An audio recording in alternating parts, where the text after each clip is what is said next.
Now, moving on this evening to Vero Beach in the downtown area there. Todd, what can you tell us about the situation, the conditions there tonight?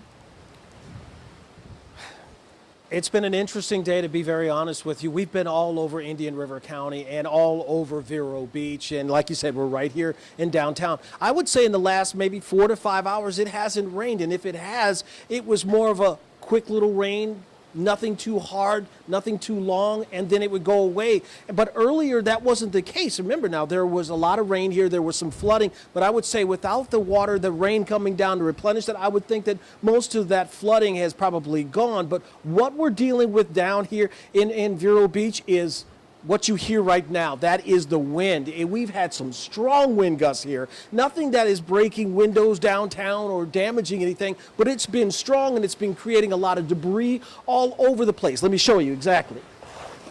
We got some debris here. This is what you see everywhere around Vero Beach. I mean, it's very common to see a truck or a car that has one of these under there, and all you hear is it's sweeping the ground. Now, we understand that the county is under a tornado watch. We understand it's under tropical storm warning, but we also know there's a flood watch. So the county has really prepared for the worst, which is a smart thing. So they're at a level right now where they're in constant contact with law enforcement, fire rescue, but also FP&L, just like Jay was saying. You know, there's some folks that were in this area that went out with power, so went out without power. So, but the county has also opened up 3 shelters. Now, those shelters are actually dealing with folks that have special needs. They also dealing with folks that have pets and also families. So I want to give people a number that you can call for here in Indian River County. It is 772-226-4000. That's for anybody that has any information that they need to know about this storm and what the county is doing.